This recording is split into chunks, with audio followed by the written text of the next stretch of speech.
দর্শক, জীবনে আমের আচার তো অনেক খেয়েছেন, কিন্তু এমন স্বাদ আর গন্ধের টক মিষ্টি ঝাল আমের আচার আমার ধারণা আপনি কখনোই খাননি। আমার এই আচারের নাম দিয়েছি আমি ককটেল আমের আচার। কেন ককটেল আমের আচার দিলাম সেটি জানতে হলে আপনাকে দেখতে হবে পুরো ভিডিওটি। তো চলুন দেখে নেওয়া যাক। আমি এই আচারের নাম ককটেল আচার কেন দিয়েছি, কারণ দেখুন আমি এখানে ব্যবহার করেছি বাজার থেকে কেনা আচার মশলা ও কারি পাউডার।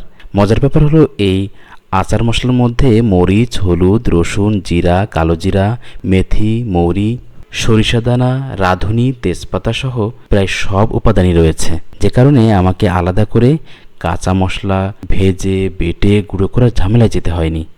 একই সাথে আমি এই আচারটি তৈরিতে কোনো পানি ব্যবহার করব না। যেহেতু আমি আচারটি দীর্ঘদিন রেখে খাবো, তাই আচারে আমি কোনো ধরনের পানি ব্যবহারের পরিবর্তে আমি ভিনেগার ব্যবহার করেছি। ফলে লম্বা সময় ধরে আচারটি রেখে খেলে কোনো ধরনের নষ্ট হবে না। তো চলুন শুরু করা যাক মূল পর্ব। মূল রান্না শুরু করার আগে আমি প্যাকেটের মশলাগুলো কেটে বের করে একটি বাটিতে ঢেলে নিচ্ছি এবং তার মধ্যে কিছুটা ভিনেগার দিয়ে মশলাটা ভালো করে ভিজিয়ে নিচ্ছি, যাতে মশলাটা আচারের মধ্যে খুব সুন্দরভাবে মিশে যায় এবং স্বাদটা আরও সুন্দর হয়। এবার মূল রান্না শুরু করি। প্রথমেই আমি একটি ননস্টিকের প্যানে সরিষার তেল নিয়ে নিচ্ছি প্রায় আধা লিটার পরিমাণ। এবার দিয়ে দিচ্ছি কিছুটা এলাচ। এলাচগুলো অবশ্যই পাটার মধ্যে ছেঁচে নিয়েছি যাতে ঘ্রাণটা ভালো পাওয়া যায়। দিয়ে দিলাম কয়েক টুকরা দারচিনি এবং কয়েক টুকরা তেজপাতা। এগুলো দিয়ে গরম তেলের মধ্যে কিছুক্ষণ ভেজে নেব যাতে ঘ্রাণটা বের হয়। এখন আমি দিচ্ছি আদা বাটা, দিয়ে দিলাম রসুন বাটা, জিরা বাটা। এই সবগুলো দিয়ে তেলের মধ্যে খুব ভালো করে রান্না করে নেব। সরিষার তেল দিয়ে রান্না করলে কিন্তু এভাবে ফেনা ওঠে, তাই টেনশনের কিছু নেই। কিছুক্ষণ পর এমনি আবার স্বাভাবিক হয়ে যাবে। এবার গরম তেলের মধ্যে আগে থেকে ভিজিয়ে রাখা সেই গুঁড়া মশলাগুলো দিয়ে দিচ্ছি। এখন তেলের মধ্যে মশলাটা খুব ভালো করে রান্না করে নেব।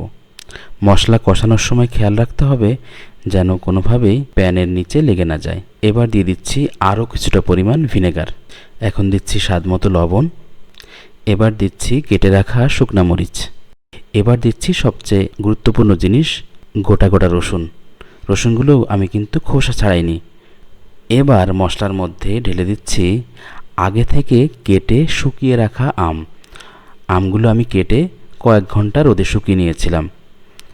যেহেতু আমি আমটি দীর্ঘদিন রেখে খেতে চাই এবং কোনো ধরনের পানি ব্যবহার করব না, তাই আমি চেয়েছি আমের গায়ে যেন কোনো পানি না থাকে। সেজন্য আম কেটে আমি কয়েক ঘন্টা রোদে শুকিয়ে নিয়েছিলাম। এবার মাঝে মাঝে ঢেকে দিয়ে আবার কিছুক্ষণ পরপর উঠিয়ে নাড়াতে হবে যতক্ষণ না আমগুলো ভালোভাবে সিদ্ধ হয়ে যায়। তবে খেয়াল রাখতে হবে যেন নিচে লেগে না যায়। যেহেতু কোনো পানি ব্যবহার করছি না, তাই এই সতর্কতা অবশ্যই অবলম্বন করতে হবে। দেখুন আমগুলো সিদ্ধ হয়ে গলে যাচ্ছে। এভাবে আরও কিছুক্ষণ নাড়িয়ে নাড়িয়ে সিদ্ধ করে নেব যাতে মশলার সঙ্গে আম খুব ভালোভাবে মিশে যায়।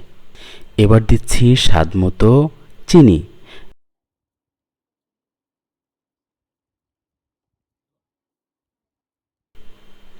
দেখুন ধীরে ধীরে আচারের ভেতর থেকে তেল উপরে ভেসে উঠছে এবং কালারটাও কত সুন্দর হয়ে উঠছে। এবার দিয়ে দিচ্ছি 10-12টা কাঁচা মরিচ। এই মরিচগুলো আলাদা একটা ফ্লেভার তৈরি করবে এবং আপনি যখন বয়ামে ভরে রাখবেন তখন দেখতেও অনেক সুন্দর লাগবে। তবে খেয়াল রাখতে হবে মরিচগুলো যেন একেবারে আচারের সঙ্গে ভেঙে মিশে না যায়। তো ফাইনালি আমাদের ককটেল আচার রেডি। দেখতেই পাচ্ছেন কি অসাধারণ কালার, তেলগুলো ভেসে উঠছে এবং স্বাদটা কেমন হবে আপনারা নিজেরা বানিয়ে আমাকে অবশ্যই জানাবেন। ধন্যবাদ সে পর্যন্ত।